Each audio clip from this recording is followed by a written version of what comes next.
things with the rock hall before, but never that was exclusively us working with the rock hall.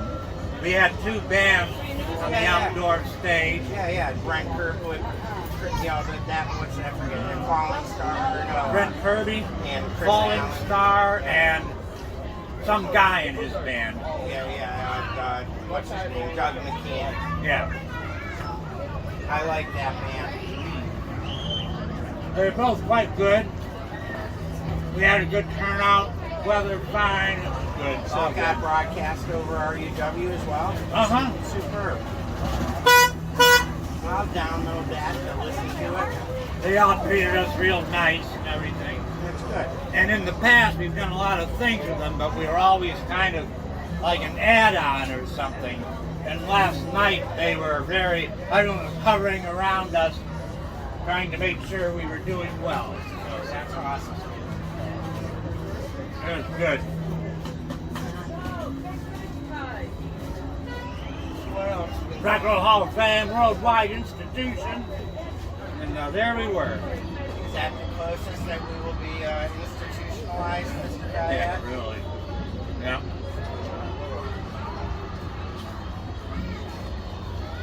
So I got hired by a classical musician to make videos for him and run his YouTube channel. And it's a kind of neat story. Do you remember the band War Party? Yeah. Okay, so the leader of War Party's day job is he's the first bassist in the Erie Philharmonic and has been for 35 years. And I posted my War Party tape as a video, and he contacted me off of that and turned into a pretty decent little gig. I'm surprised how much I know about classical music without thinking you know anything about it. What's your involvement with this paper? The publisher went to Worcester with me. Oh, okay. And ironically, exactly 40 years ago, he was working this booth at this fair and told me, come on out and hang out with me. And I filled out a subscription form, and I have been comped ever since that day. Wow. So this is my 40th anniversary of being a Farm to Dairy subscriber. Very nice. Kind of cool, isn't it? Yeah. So, I met Cousin Dave with the spider, and he told me, well, it was like kind of through Colette. People told Colette and I, you gotta meet Cousin Dave, he can help you out. So we finally did, we set up a meeting at the spider and all that. He heard Guyette sing one song and said, whoa, this is cool. Then we got to talking about radio and everything, and I'd done it in Athens, and OU and all that. He goes, well, come on by the show Thursday night. Because in that line of work, that was,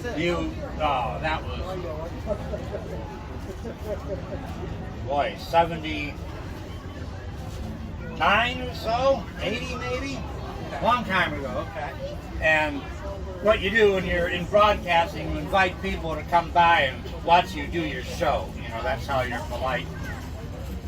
So I showed up, and he was surrounded by albums all over the place. So I started picking them up and sorting them. And I kept coming back, all that time. And that's how it got started. Just came by to watch him do his show, and there's work to be done.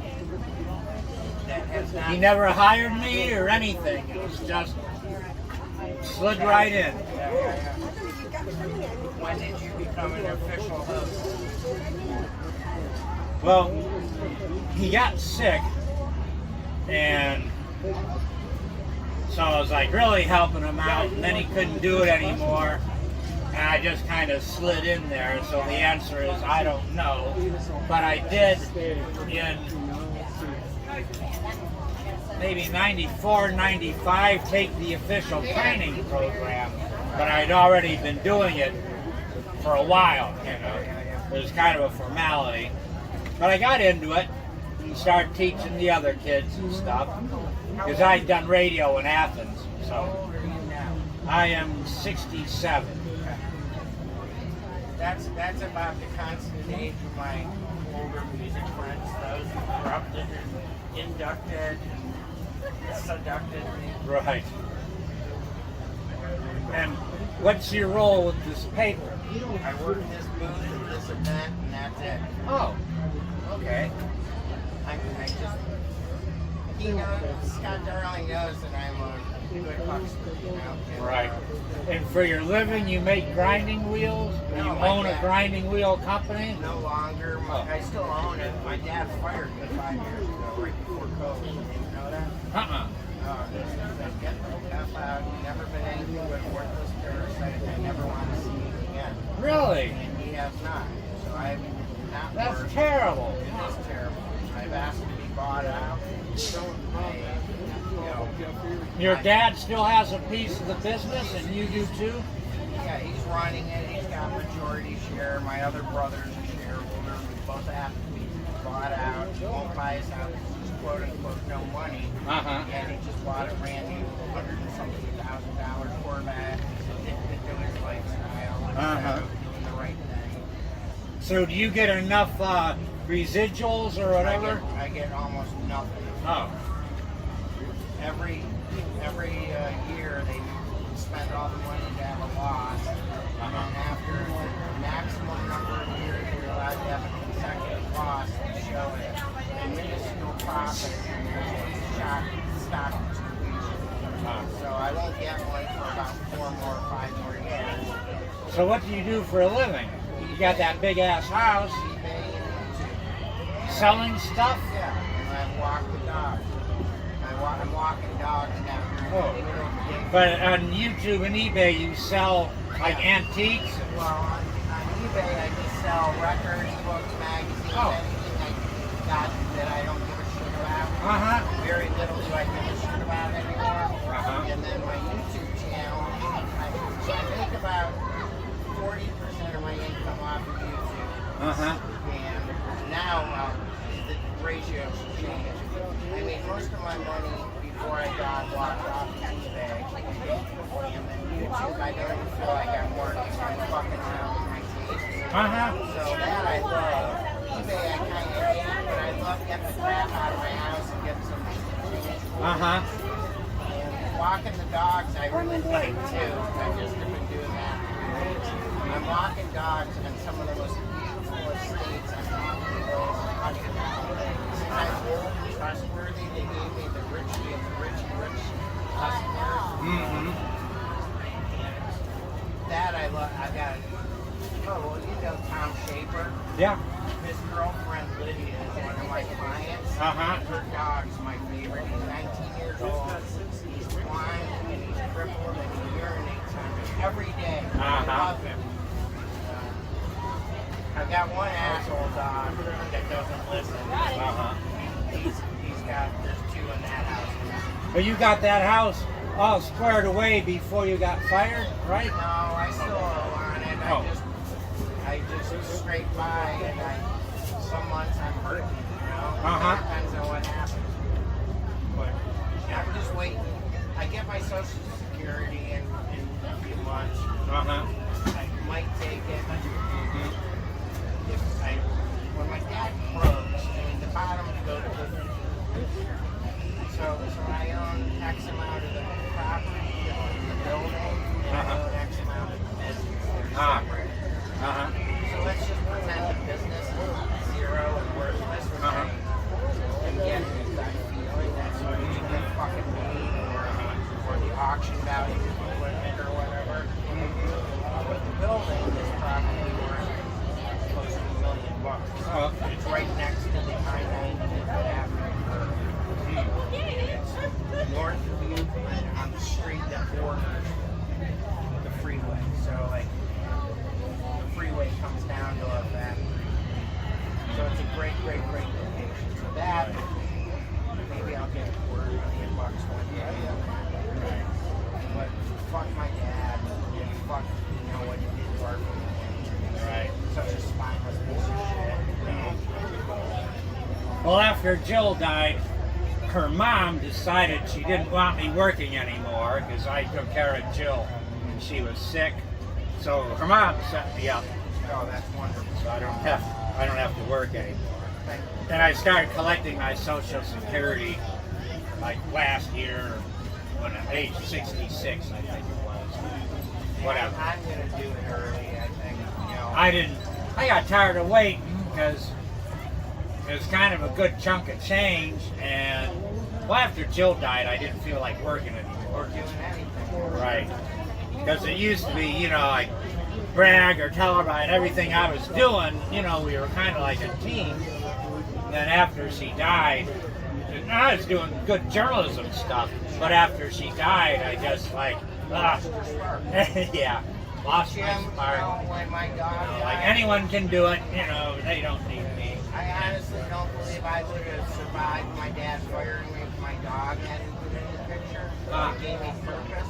And when he passed away in February, it put me into such a tailspin. I didn't function. You know, and I'm not trying to compare my loss to yours. I get what you're saying. Right. I mean, I still fucking cry. Yeah, you know, part of me wishes a lot that we would have had that money, you know, while Jill was still alive, so we could enjoy it and travel or do whatever. But, well, her mother was pleased that I took care of Jill. Her dad and I, we couldn't have done it, you know, so I took care of everything. I hope you enjoyed seeing her and you in that video. Yes. Very good. Yeah. When I saw her in there, I was like, oh shit, I don't want to make you sad, but hopefully you don't make me sad. Right. No, we made a lot of happy memories and stuff. How long were you guys together? 37 years. My goodness. Yeah. Long Never were time. married. She never got married. She didn't want to. I didn't want to do it. She had been in a car crash and got a head injury, so she was getting government money for like this disability. It gave her epilepsy, and she could function fine. But you could be walking along at the county fair and like, oh, where's Jill? And she's down on the ground, passed out. She'd like pass out in midair. And, you know, everyone would freak out and want to call the police. Oh, it's fine. So she couldn't work or anything, so she got these disability payments. And her mom and dad helped us out. You know, we were able to piece everything together. And it was bad when she died because she was like my person. And, she was sick for a long time, and that was really hard, too. Anyway, that's the way it turned out. You got anyone else in your scope? The short answer is no. Hard to start. There's this young lady at, well, she's not young, she's 58, at Restful Lake who I like, but it's not the same. Not the same. And other than that, there's really no one, basically because I'm not into it. Yeah, just not into it. Yeah. I don't want to share me with anyone at all right now. I gotta do me. I shared myself with too many people for the wrong reason too many times. Yeah, I figure when the right person will come along, I'll know it. Because before I met Jill, I had all these different girlfriends, and they were like fine, but it just wasn't happening. It just wasn't right until I met Jill, and then everything changed, like magic, you know. Yeah. Didn't see it coming, but I thought, oh, all right, well, this is the one right here. And then all those other ones didn't matter, you know. There was a bunch of them that put forth all this effort and everything, and then all of a sudden, boom, it was like easy. Easy being a relative term, but there's a big, stark difference that I didn't know was going to happen. Yeah. I know what you're talking about. There's still all up. Yeah, too much work, man. Too much work.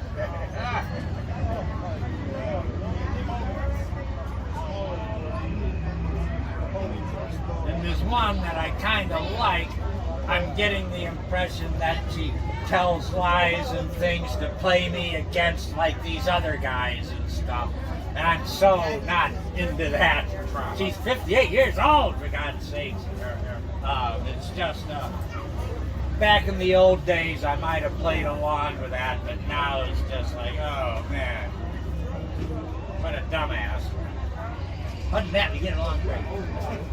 No, she's not happening, this to be honest. Keeping my options open, Ken.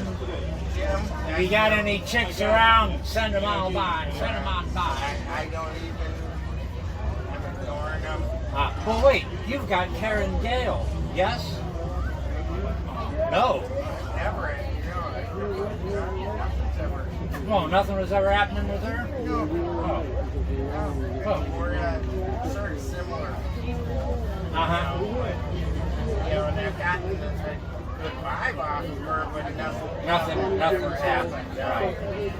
And I think I met her over at your house. okay. That's where that came from. right, yeah. And she's got those horses and stuff. And I'm like, these big-ass ugly beasts. Like, if she was my sweetheart, I can't really see myself being a horse guy, you know? Like, get away from me. Her first cousin was a huge Jaguar fan. Okay. And someone that I went to shake her with that was a year behind me. So I met Karen at Jaguar way before I met Karen. Adult life or post-divorce life, right. Yes, you know. And I didn't put it together. She was insulted because I didn't remember her or meeting her with her cousin until she identified her at the situation. But I mean, they were looking at 20 years difference, right. You know? Yeah. Like, sorry, I don't remember every girl I talked right. to, you know? No, I don't know her very well at all, but I just think she's so beautiful. Oh, she's a very pretty girl. She seems nice, but I've never talked to her for like more than 5 minutes about party stuff. Yeah, just not important. I've never had any real conversation with her, except I forget the guy that this year at the funeral. I have open her honest dialogue with her rather than Right. They're finding Alice Chalmers in here. Oh, like welcome to my nightmare? Oh no, that's Alice Cooper. Probably all kinds of John Deere songs. There you go. See, that's what I have the most fun to do with this place. Fucking amazing. It's like being a bartender in a lot of ways. So I've gotten a few stock lines now. Very good. Hey, you look like a reader. And some people get so fucking insulted about that. Are you very aware? That one works pretty well. Some people, it's over their heads. They go, oh, then I can explain it. But I looked at it. Well, I toured the John Deere factory. I supplied it with camshaft. Which one? The one in Elgin, Illinois, or the one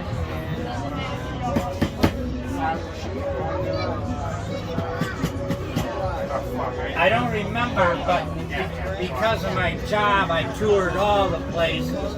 You know, made lawn. I was the editor of Lawn Care Industry magazine, so all the farm equipment places. The John Deere place, was it in Illinois? Yeah. I don't think it was in Milwaukee. Everyone else was in Milwaukee, it seemed like. I used to sell. That was a big implement I place. used to sell to the big grinded prop shafts for lawn mowers and stuff like that. So those plants, like the big prop shaft plant, was over in Wellington, and it was the old Frigidaire washing machine You're talking about a John Deere place in Ohio? No, I'm talking about when you said all of them, you were only talking of John Deere. Well, no, I was talking about the orange ones, and whenever all these equipment manufacturers advertised in the magazine. Yeah. So the guys who did the selling, the publisher, and the sales executives, they had me go to meet everyone, and that was at the old HBJ, Hardcore Base Jovanovic, evolved into Edgel and then Advanced Star, big international publishing places. And the longtime CEO was a big believer. He's one of old-time drinking kind of guys, and he believed in personal contacts. So he had me traveling all over the place, touring the factories and the landscaping companies and the lawn care companies, everyone, you know. Personal, flying on the planes, going all over. 9/11 kind of put a stamp around that. Exactly the same with me. You know, like most of my automotive travel days ended with 9/11, and it was almost like it was the auto company's excuse to shut down the plants that didn't want to keep open, that the labor kept open, and then they offshored all the production out of America. 9/11 was a big excuse for everything. But that kind of took the spark out of my traveling. And then Jill and I moved in together in that house on Francis Court. And so here I was, you know, in all these fun places, but I wanted to be at home because I wasn't single anymore. You know? I remember the moment came, I was in this, in Hollywood, California, Hollywood and Vine, the big, you know, fancy neighborhood place, which reminded me of 5 Points in Collinwood. You know, the iron gates on the buildings and all the trash and dirt. Yeah. But there I was in this really happening bar where you sat at these tables, and each table had a touch-tone telephone with a number on top. And if you saw someone you liked, you called their, hey, baby, hello. And there I was, and I had no one to call, you know. I had this card that I could make long distance calls, you know, so I called Jill, you know, and I said, oh man, I gotta get out of here. And after that, traveling was done. I didn't want to do it anymore.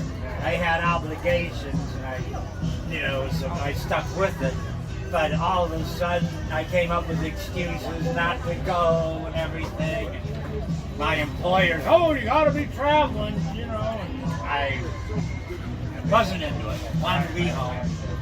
And luckily, I was able to transition into a special projects position, which involved making supplements, and I didn't have to travel. That was a good solution there. I'd had it, didn't like it anymore. I spent literally 26 years on the road. Oh, okay, then I get it. that was about the time that I was traveling. Yeah, I traveled continuously from 1984 until 9/11. So, actually 27 years. Hello. Yeah, I had all these cards and things and these mileage clubs and all that stuff. I still get my summaries, and they're all 0, 0, 0. I laugh. Why do you bother sending me? I haven't used your priority club membership in years.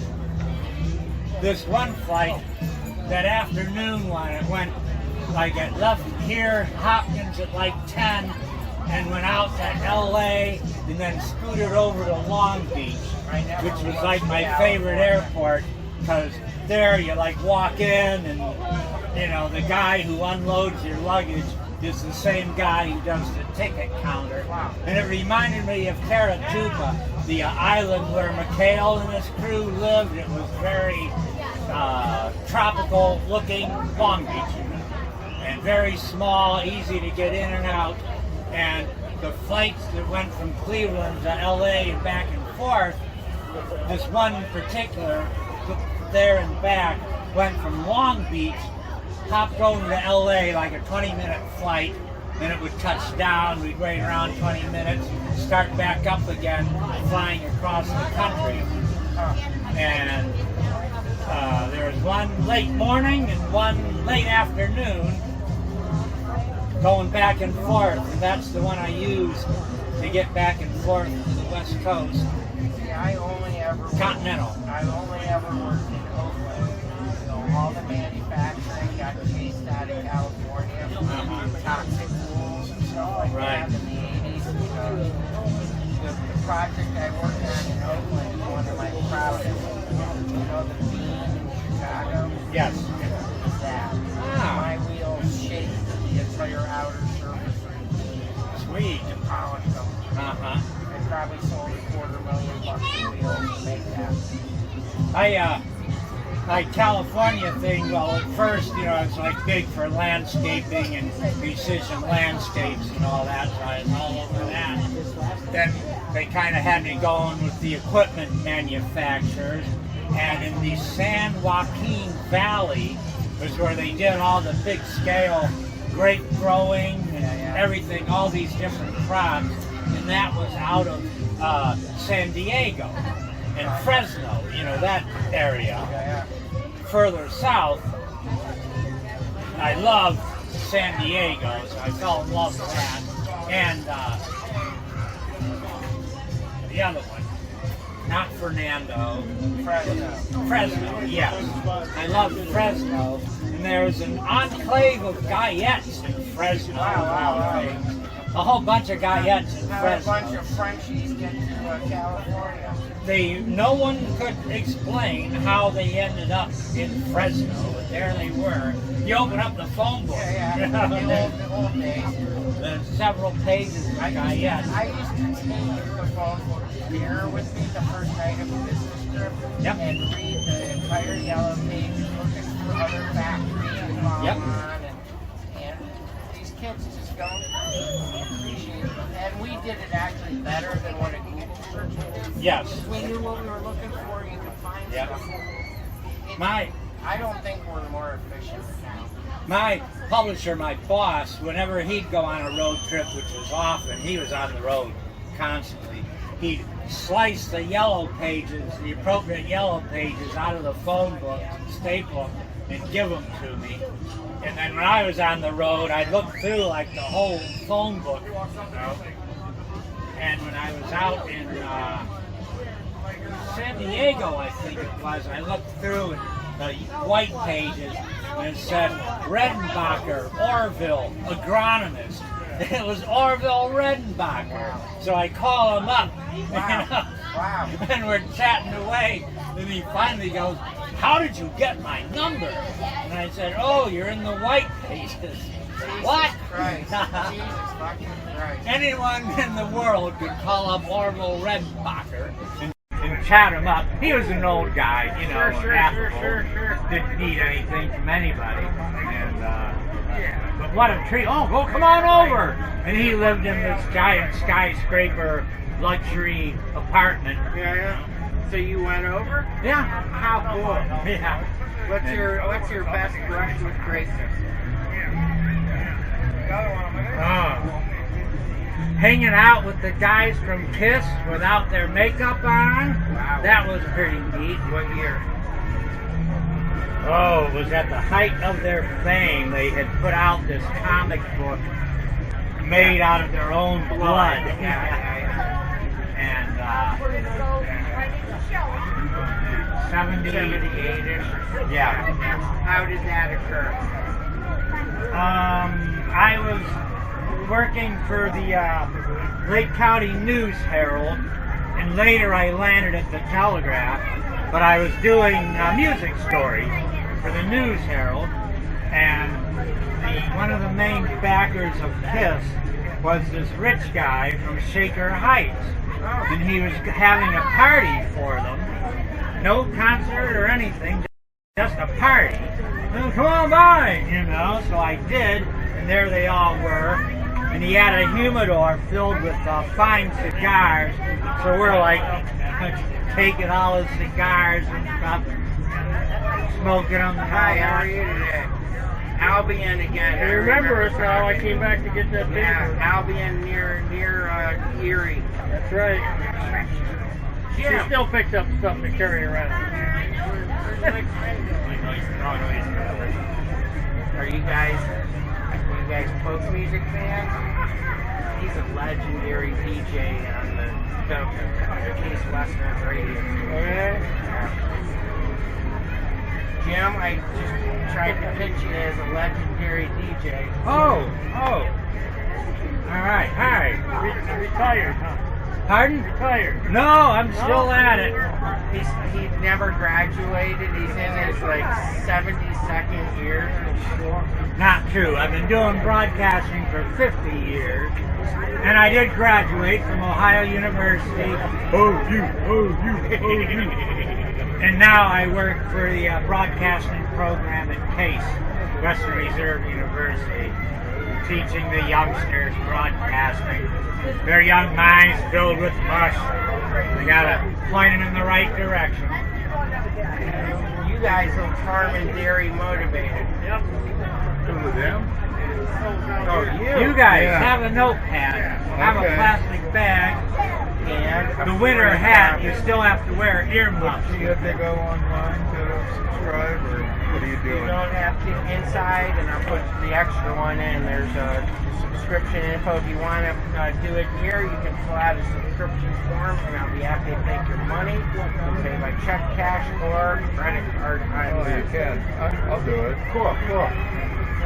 Let me give you a pen here. I got it. Oh, you do good. That's that COVID safe pen, isn't it? This one's. So is my credit card secure? I don't know that part. What they do is have you write down your credit card number, so if you're not comfortable doing that, you might be better off doing it in the home. Yeah. Okay. Yeah, I think probably I am. Most of the people that are paying by credit card are that way, Yeah. and I've tried to impress upon them it's time to get a chime or something, or not chime, but that swear. Yeah. And Yeah, that's the way to do a it. lot of people don't want to write it No. down. Yeah, you don't want to. You don't know what's going to happen to it. No, we'll And actually, subscribe. I'm from over in Africa, and I'm going to steal your identity. I don't know. Hey, isn't my Ohio accent very good? It works out like crazy. All right, we'll do that. That's Cool. good. All right. I'll take the subscription. And I already did that. Okay. All right. Thank you, folks. All right. I gotta get going. Nice talking. Wonderful to see you. Yep. Oh, another person I was impressed with was Pete Seeger. And I was a huge fan of his, and then I met up with him and Arlo and everyone. And Pete and I hit it off because he had the mannerisms and attitude of my grandfather. Kind of a cranky, crotchety guy, and he could go on and on. He taught me, he said, well, first I decide what's right, and then I worry about the consequences. And I've tried to live my life that way. Once you figure out what's right, everything else falls into place. He taught me that lesson. What I hope a lot of people realize is what he did for the Hudson River. Oh yes, yep. He was the leader of that whole thing, and had success ahead of the with it. curve. Yep, most definitely. But I have to say, because he was such a crotchety old bitch, he probably doesn't get the due he deserves. He was an opinionated guy, as was my grandfather. So I was like, So whose version of Dylan at Newport and then chopping the fucking cable do you buy? Oh, he kind of avoided that question. He says, "Oh, I'm just a traditionalist. I'm just a traditionalist." Oh, you asked him about that? Yeah. I said, so what was up with Bobby Dylan at Newport and everything? He says, oh, these old tired ears, they can't handle the rock and roll. And so, he was saying things to deflect And it was like kind of embarrassing because he was supposed to be this big-time mellow guy, known for his straight-up defying the House Un-American Activities Committee, and here he was like throwing a tantrum over Bob Dylan. So he was like embarrassing. Well, I'm glad you asked him the correct question. Oh yeah. Oh yes, you know. And he was good friends with Arlo. Yes. And so they were always doing stuff together, and they kind of balanced each other off. Yeah, a lot of college concerts together. Right. My daughter phoned me. So some dude gave me a 18-pound box of C magazines from 1974 to 80. Oh, That's cool. what all these videos I've been making are coming off of. So each day I take a picture of one complete issue, all the ads and the pictures, and then I crop them. Instead of playing Words with Friends on the toilet, now I crop pictures, and then I make a video, and then I list it on eBay, and my video is a commercial for the eBay listing, and vice versa. I saw where Jim Gerard is back in town, or he surfaced. I thought he was dead. That's what people wrote. That could be I posted true, it, but Jim. something I'd forgotten completely about him. Yeah. And then, like, within 2 months ago, he surfaced. I don't know if it was Here's the real what him or someone was talking about him. So here's what I prompted into the Jim Gerard conversational wheelhouse. I posted a couple really rough reviews that he wrote, including one about the Grateful Dead, Blues for Allah. He wrote a scathing review, and I posted it, and of course, hashtag the dead and everything, and so, I know what album it was. It was in the Kinks group. It was Schoolboys and the Strays. And I also wrote a really bad one of that. In the Kinks group, he got dragged through the mud, and then people were saying, well, actually, here's his obituary. He's already dead. You don't have to worry about it. And I learned a lot about Jim Gerard from the reaction to that post. And there were a couple Was this recent? Like within the past couple of months? 3 weeks. Okay, and that must have come through something you were doing. Yeah. But I remember he surfaced again, and people had different opinions of him. A few people defended him and said, hey, I thought the same way then, and I'm sure Jim would have changed his mind eventually too, like we all do. And, people are so hard and fast of being, if you're this or that, there's no wiggle room with growth or knowledge or understanding. So you're locked into what you said or thought in 1975, and that's the final scathing, Well, back in the day, I was working at the Athens News and these the Coventry Shopping News and the Coventry Express and all these different rags and stuff. And part of the process was writing fiery columns and editorials and stuff. And you get all worked up to write a column and then you forget about it. It's no different than clickbait for this generation. Exactly. But more verbose and literal. Because if I really was enraged about all these things, I would have had a nervous breakdown years ago. Correct. But I'd get myself and other people too. That was part of the process. You get all worked up and write something fiery, and then people write in, how dare you cancel my subscription? It's free, So, a significant aspect of these box of scenes is about half of them have been the property of the manager, Martin Dodger. He gave them to the person who gave them to me. So they have all these Martin Dodger office address labels because they were mailed to Virginia where they were based. Kind of cool, Very cool. And to see subscription copies of scenes. I have to be careful when I list them because it's so rare to have paid for one with a subscription label on it. I screwed up once. I learned my lesson quick. The person got pissed. I'm like, well, it wasn't a picture. Well, you checked off the box, non-paid circulation. And the person's address was put online? Well, no. Is that why they were unhappy? No. The buyer was upset that there was an address sticker on the scene magazine. Even though the description or the picture was there showing it. You know. Oh, okay. So they thought the label was defacing their clean copy. Oh, no, you're good. Take that one. Oh, yeah, that's right. I got a refill anyhow. Thank you, though. People are so considerate in this farming community. Yeah.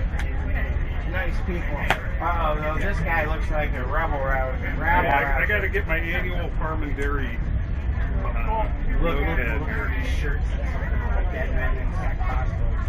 Oh my God. Oh, Cape Cod. Okay. It's a bar or something. Is that what you use to keep the books on in Hill Hardware? We can. It's usually more like the shopping list at home, but Right.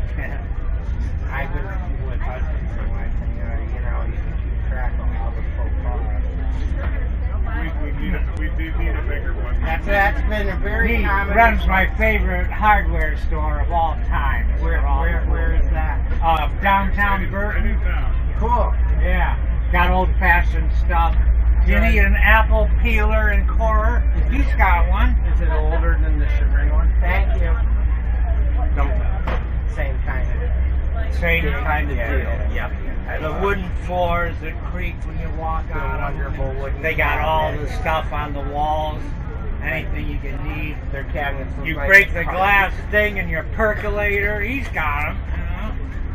Get a replacement. I would love to get a percolator again. He's got them at his place. Does he? Maybe. Brand new, aluminum ones. A lot of honest people go there. So he's got that kind of stuff. I gotta get going, Ken. Nice talking to you. James, as always, It was a pleasure. thank you for visiting. You were my favorite visitor to the party. Oh boy. All right. I don't know. There isn't one that might be. All right. If I see her, I'll tell her to